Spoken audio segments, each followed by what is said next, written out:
Баршаға сәлем. NRS EdTech немесе NRS Education Technology, яғни осындай ақпараттық технологиялар саласында пайдалы сабақтар, бейнероликтер салынатын каналға қош келіпсіздер. Аты жөнім Рахымбаев Нұрсұлтан Өмірәліұлы. Бүгін сіздермен керемет осындай бір жақсы құралдардың бірімен танысамыз. Бұл Microsoft To Do планнері. Бұрынырақты Wunderlist деп аталған, қазіргі кезде Microsoft компаниясы сатып алды. Енді бұл Microsoft To Do бағдарламасы. Бұл бағдарламаның күндері қандай? Білесіздер, жалпы тілмен айтқан кезде біз күнімізді жоспарлап, тізімге жазып жүріп орындайтын болсақ, күніміз тиімді өтеді. Ал егер жоспарламасақ, білесіздер, тиімсіз өтетін кездер болады. Бәрін мидастаймыз дейміз. Бәрін ойшастап жүрсек, біреу істелініп, біреу істелінбей қалады, ұмытып кетеміз. Сондықтан миыңызды осындай, орысша айтқан кезде рутинный дейміз ғой. Сол жұмыстардан босатудың бір жолы бұл. Күніңізді жоспарлап тізімге жазып шығасыз. Қазіргі күндермен танысамыз. Сол арқылы күніңізді, аптаңызды, айыңызды, ары қарай жылыңызды сәтті, тиімді өткізуге мүмкіндік беретін тамаша бағдарлама. Жалпы қандай мүмкіндіктер бар деген сұраққа мен өзімнің жалпы сол бағдарламадағы мүмкіндіктерін көрсетейін. Көріп тұрғандарыңыздай мынау мінекей Microsoft To Do'ның өзінің приложениясы бар. To Do деп тұр мінекей. Көріп тұрсаңыздар, аккаунт тұр. Аккаунтпен кірілген. Апталарға бөліп тастайсыз. Жылға, ары қарай төмен жақта түрлі тізімдерді құрастыра берсеңіз болады. Рутина деп қойып біз Instagram клиенты, List of Parfums, Docker для Miras дейді. Кейбір тізімдер бұрынырақта тізімдер өшпей қалған. Әртүрлі өзіңізге керекті тізімдер құрсаңыз болады. Мысалға менде сайты деген тұр. Бұдан бөлек колледж, мектеп, мекемелерде сайт жасаймын. Соларға керекті мәліметтер сақтап қойғанбыз. Мысалға KJTK кіретін болсақ, бұл жерде платеж хостинга. Мына жерде 1 ноябрь деп тұр. 1 ноябрь күні маған напоминание келеді. Осындай сайт төлем жасау керек деген.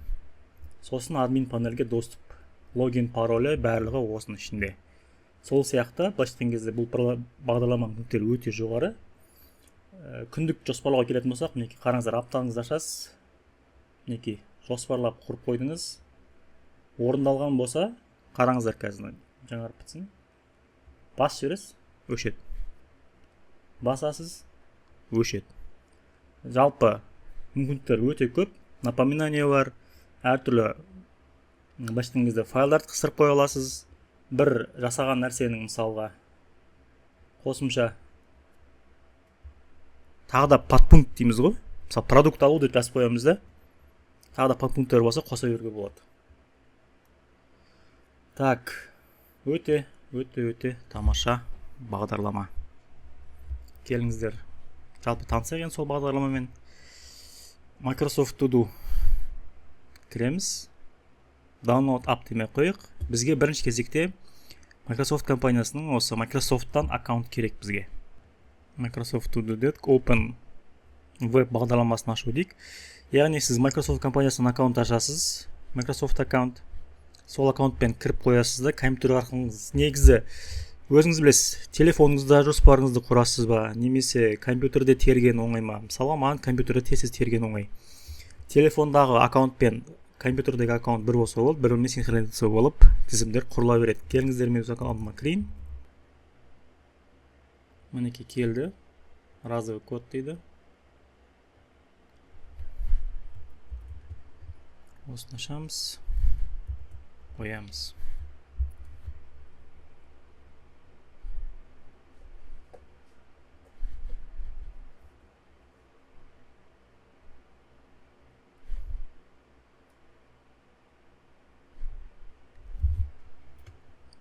Керек емес. Қиынат жүрген сияқты олар. Аккаунтқа кіреді. Ладно, хорошо.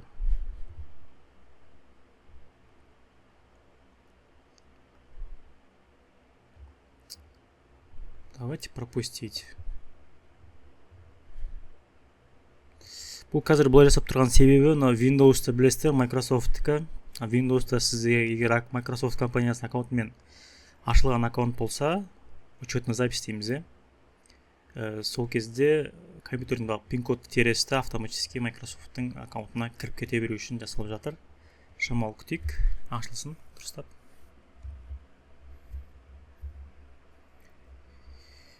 Не выходить, да. Мінекей. Бағанаға менің телефонымдағы тізімдерім шықты. Мінекей. Дүйсенбі күні. Полностью ашылсын. Синхронизация болсын. Телефондағы мен. Мінекей. Барлығы тұр. Сәрсенбі дейміз. Сейсенбі. Жұма. Көп тұрсаңыздар. Барлығы тұр. Мұнда көп тұрсаңыздар завершенный деген тұр. Яғни орындалған барлық іс-әрекеттеріңіздің тізімін көруге болады. Қатып істеп тұр енді, әбеге хабарласу, ноутбук тексеру. Көріп тұрсаңыздар мінекей. Барлығы тұр. Енді келіңіздер біз жалпы сіздермен бүгін 17, бүгін сейсенбі, сәрсенбі күнге жоспар құрып көрейік. Бәрін өшіреміз. Көп түсіндір, добавить задачу деген тұр. Сәрсенбі, ертең, бұйыртса таңғы 6:00-де тұру керек ойдағыда.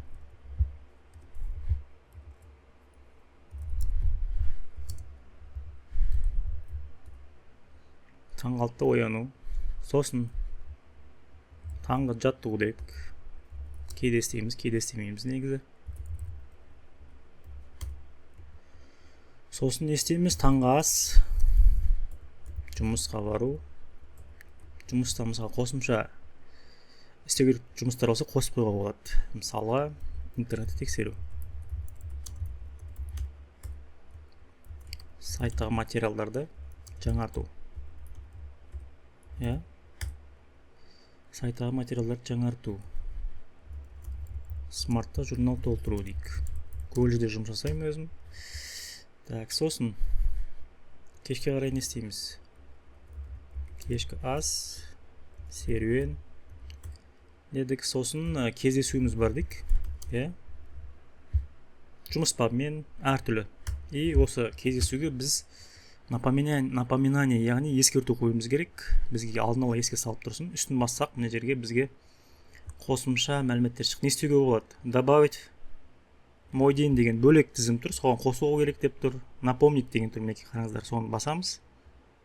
Выбрать дату и время дейміз. Бүгін сағат неште? 3 PM емес, бізге келіңіздер кешкі сағат 8-ге. Қойық, 8 PM дегеніміз кешкі 8. Сохранить. Разрешить. Яғни көріп тұрсақ, міне кешкі 8-ге біз напоминание қойдық. Және де напоминание қалай жұмыс жасайды, соны көрсетейін. Енді оны телефон арқылы көрсетейін қазір сіздерге. Осы сәрсенбіні біз жоспарлап жатырмыз. Мінекей тізімді аштық. Бізде компьютерде сәрсенбіні жоспарлап жатырмыз. Мінекей телефонда менде уже шығып тұр бағана компьютер терген бәрі. Кешкі ас, серуен, кездесу дедік. Енді келіңіздер, напоминание именно ескерту телефонға push уведомление дейміз. Яғни арнайы ескерту арқылы келеді, сообщение болып, сол қалай келеді сіздерге көрсетейін. Мысалға жаңадан тізім қостық дейік. Жаңадан тізім плюс деп басамыз. Добавить задачу деп тұр. Мысалға келіңіздер. Қазір 2:20 дейді. Бұлай жасайық. Стрим деп қойсайын. Сосын осын үстін басамыз. Бізге ашылады мынау. Напомнить. Выбрать дату дейміз. Бүгінгі күн. Енді қараңыздар, қазір 14:20 ма, 14 мен 21-ге қойайын. Бізде уведомлениені көрсетейін деген ғой. Сохранить. Сохранить. Қазір шамалы күте тұрайық. 14:21-де бізде ескерту келу керек. Көрейік. Мінекей қараңыздар. Push уведомление келді. Напоминание деп тұр, стрим деп. Дәл осылай келеді. Төмен түсіріп жібересіздер. Ашамыз. Шығып тұр мінекей. Көрдіңіздер, иә? Бұл ескерту мүмкіндігі. Және де подпункт дейміз, біз продукт алуымыз керек ертең. Мысалға, иә? Продукты деп қойсақшы. Продукты. Яқтан қостық дейік. Және подпункт қосайық. Келіңіздер. Добавить шаг деген тұр мінекей. Не аламыз? Пияз.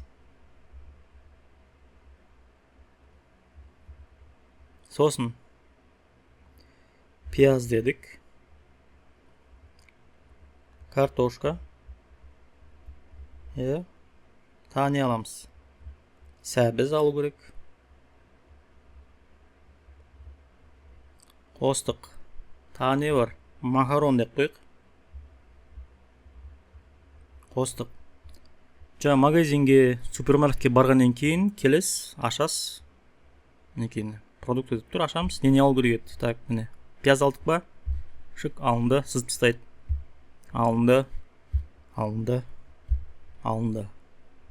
Сосын мұнда бізде повтор деген тұр, көріп тұрсаңыздар.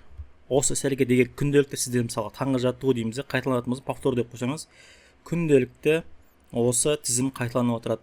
Сізге push уведомление, ескерту сақ қойсаңыз, ескерту шығып отырады. Добавить файл деген тұр, қосымша бір құжат тіркеп қойсаңыз болады. Бағана мысалға менде именно құжатқа қатысты тізім бар. Иә? Келіңіздер. Мінекей мынау жаңа кджатыкі дейік. Домен панель доступ тұр. Мінекей құжат тіркеліп тұр. Үстін басам. Ашылады. Мінекей. Админ, логин бәрі шығып тұр. Келіңіздер, осыны мен қайттан тіркей салайын. Тіркеп көрсетейін. Тізімізге барайық. Так, сәрсенбі күні. Добавить файл дейік. Устройство. Мінекей, бұрынғы соңғылар шығады, құжат болса құжат, сурет болса сурет, өзіңіз таңдайсыз. Документы дейміз, мінекей. Белгіледік, выбрать. Мінекей, құжат жүктелді. Ашып қарай бересіз. Өте күшті программа. Күніңізді тиімді өткізуге мүмкіндік беретін арнайы бағдарлама. Яғни бұнда біз не істедік? Бізде дайын тізімдер бар, тізімге қажетті тізімімізді қостық. Енді жаңадан тізім қалай құрылады мұнда? Сізде жаңадан ашқан кезде мұндай апталарға бөлінген тізім болмайды. Соны қалай қосамыз? Мұндай сұрақ туындауы мүмкін. Неге компьютер арқылы көрейік. Төмен жақта көріп тұрсаңыздар, добавить список деген бар. Я, мынаны закрыть дей салайық, ескертіп компьютерден де шығып тұр. Добавить список дейсіздерді жазасыздар. Менде апталардың бәрі тұр. Келіңіздер, мысалға бәріміз YouTube-тен есеп жатырмыз ғой. Мен YouTube деп тізім құрып қойын. YouTube дедік. YouTube деген мінекей жоғары жақта пайда болыпты мінекей. Осының ішіне жазып кете бересіз. Мінекей мен апталарды осылай құрып шыққам. Дәл осылай жаңадан тізім қосып құра бересіз. Және де мұнда бізде қосымша мүмкіндіктері бар. Сіз бір жобамен жұмыс жасайтын болсаңыз, әсіресе мынау программистерде группа программистов дейді, команда разработчиков деген болады. Жалпы барлығы бір проектте жұмыс жасап жатса, бәріне қолжетімді қылатын, осы бір тізім бәріне қолжетімді қылатын мүмкіндік бар. Ол үшін мына жерде бізде поделиться деген тұр. Осы YouTube деген қосып қоятын болсақ, поделиться дейміз. Создать и пригласить приложить ссылку дейміз. Мінекей менен барады. Осындай. Сілтемесін көшіріп аласыз. WhatsApp-пен адамға жіберейік. Мысалға мен жаңадан WhatsApp-та ашайын. Мінекей шықты. My Active дегенге тастай салайын. Сілтемесін көшіріп аламыз. Жібердім. Енді келіңіздер мынау AnyDesk-пен қарап жүрейік. Мінекей тізім тұр. Так, бәрін өшірейік.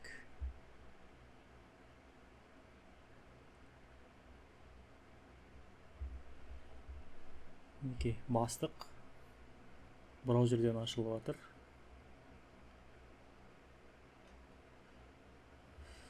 Так, приглашение в список деп тұр. Яғни көріп тұрсаңыздар, мынау тізімге қосылу үшін сізде де Microsoft компаниясының аккаунты болу керек. Мінекей сұрап тұр. Менде уже бар екен аккаунт. Осымен керек. Мінекей нұрсуын дедім.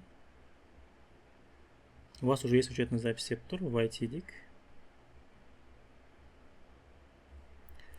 Отправить код. Келіңіздер мына жақтан ашып бере салайын. Так. Служба техподдержки, міне разовый код. Так, 702, 278, 702,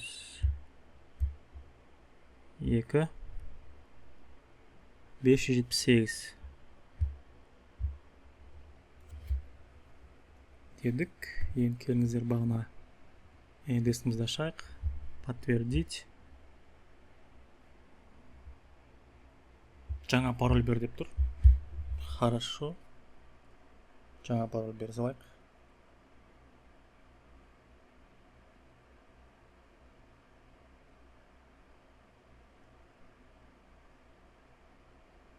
Кет.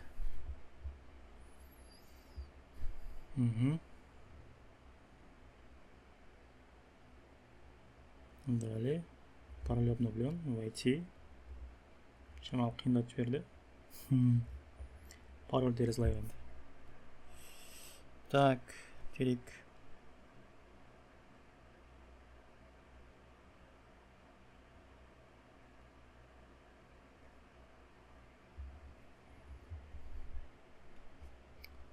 Пропустить. Қандай аккаунт? Пропустить. Да, дей салайық. Входты жаман қиындатып жіберіпті негізі. Біз мынау в реальном времени болып тұр. Кейбір моменттерін жылдамдатып жібереміз. Мінекей шықты. Присоединиться к списку дейді. Қосыламыз. Міне пользователь Рахымбаев Нұр сізге YouTube тізіміне общий доступ берді дейді. Мінекей маған қолданбадан сообщение келді. Пользователь присоединился. Ана мынау деп. Қазір көрейік қалай ашылатынын. Подготовка. Списки задач. Мінекей YouTube деген шығып тұр. Мына екінші аккаунттан кіріп тұр. Келіңіздер, мына жерде менде бағана біздің немізге барайық, Microsoft тудуымызға. Мінекей мұнда да шықты. Нұр Рахымбаев, мінекей қосылды участник списка деп Нұрсұлтан Рахымбаев деп екінші аккаунтым қосылды. Енді мен мына жерге жазамын мысалға аптасына 2 рет видео салу. Мысалға сізде YouTube каналын жүргізесіз. Бөлек YouTube каналы администратор бар дейік. Соған бір задача беріп отырасыздар өзара. Мысалға 2 рет видео салу, видео түсіру дейік. Түсіру, монтаж. Осы нәрсе қараңыздар. Бұл қазір кіріп тұрған менің екінші аккаунт. Мына жақта да екінші адамға тізімде шығып тұр. Бағана бірінші аккаунтты телефон арқылы ашатын болсам, мінекей ол бірінші тізімі. Бірінші аккаунтым основной. Осы жерде бағана YouTube-ымыз тауып алайық. Мінекей. Уже значок шығып тұр. Көріп тұрсаңыздар сол жағында 2 адам деп тұр, 2 адам. Қоса бересіздер, 3 адам проектта 4 адамға қосыла береді. Өте жақсы, яғни бір жобада көптеген адамдар жұмыс жасайтын болса, общий осындай жұмыс жасау керек тізім бар. И кім орындады, галочка қойды, болды, орындалып тастады. Осы нәрсе мен де көріп отырам, көріп тұрсыздар. Мен мысалы галочка бастым өз аккаунтынан. Келіңіздер, мына екінші аккаунттан галочканы басайық та. Бұл осылай осы жақтан галочканы басамыз, бірақ тізімді мына жақтан көріп отырамыз. Мысалы екінші аккаунттан мен видео түсіру деп галочканы бастым. Мына жақта мінекей өшті, көрдіңіздер ма? Завершенный деп уже 2 болып тұр. Өте керемет, яғни өзара бірге отырып жұмыс жасауға мүмкіндік береді. Өте керемет пландар, яғни не істеуге болады? Тізім құрасыз, апталарға, күндерге бөліп тастайсыз, өзіңізге керек тізімдерді құра бересіз мұнда. Қажетіңізше көріп тұрсыздар, түрлі тізімдер бар. Әрбір тізімнің ішінде мысалға көрдік бағана не бар дедік? Напоминание, яғни ескерту бар. Әрбір тізімнің ішінде подпункттер бар. Яғни осы тізімге біз қайталауға береміз. Немесе осы нәрсені қандай да бір іс-әрекетті басқа күні орындау керек. Сіз жазып қойдыңыз, мысалға менде мына жерде стримға өтейік. Стрим дедік, осы стримді сәрсенбі күні емес, нақты бір күнге қоятын болсақ, добавить дату выполнения, бүгін деп тұр, ертең дейді мінекей. Болды. Ертең болып қалды. Бізге ескерту келеді. Напомнить деп міне, сағат 14:21 деп шығып тұр. 14:21-де ескертеді. Өте осы ескертуімен, структурно дейміз ғой, тізімнің өте бір осындай қолайлылығымен сіздер күндеріңізді сәтті жоспарлап, күніңізді сәтті тиімді өткізесіздер. Жоспарлау арқылы күндеріңіз сәтті өтеді. Күн өткен сайын ол аптаға да әсер етеді. Апта сәтті өткеннен кейін айыңыз сәтті өтеді. Ай сәтті өткеннен кейін Алла бұйыртса жылыңыз да сәтті өтеді. Осылай мінекей тізім құра отыру арқылы осы пландармен күніңізді, аптаңызды, айыңызды, жылыңызды, жалпы өміріңізді тиімді әрі сәтті өткізуге тілеулеспін. Бүгінгі сабағым осы. Тағы да сұрақтарыңыз болса төменге жазып кетсеңіздер болады. Бұл бағдарлама негізі приложение тарататын болсаңыздар Play Marketте бар, Microsoft To Do дейсіздер. Компьютерді ашып қойып, ал телефонда Play Marketке келесіздер да. Так, мінекей Play Marketте Microsoft To Do десеңіздер шығады. Үстін басасыздар, орнатасыздар, аккаунт ашып кіре бересіздер. Аккаунт кәдімгідей жаңа почта ашасыз ғой, аты жөніңізді толтырып, паролін беріп, сол сияқты аккаунт ашу қиын емес. Бастысы Microsoft компаниясының аккаунтын ашқаннан кейін, мына компьютерден аккаунтқа өз атыңыздан кіріп қоясыз. Сол аккаунтқа мына жақта бізде телефондағы қолданбамызға да кіріп қоюыңыз керек, синхронизация болып отыру үшін. Әркімге әртүрлі. Біреу телефонда жоспар құру мүмкін. Маған мысалға осы компьютер арқылы жоспар құрған ыңғайлырақ. Сондықтан екеуін байланыстырып қоламын. Неке Нұрскайзен деп шығып тұр, и сол аккаунт мұнда бізде шығып тұр. Бүгінгі сабағымыз осымен аяқталды. Сіздерге тиімді әрі пайдалы болды деген үміттемін. Назар салғандарыңызға рахмет. Күндеріңіз сәтті өтсін.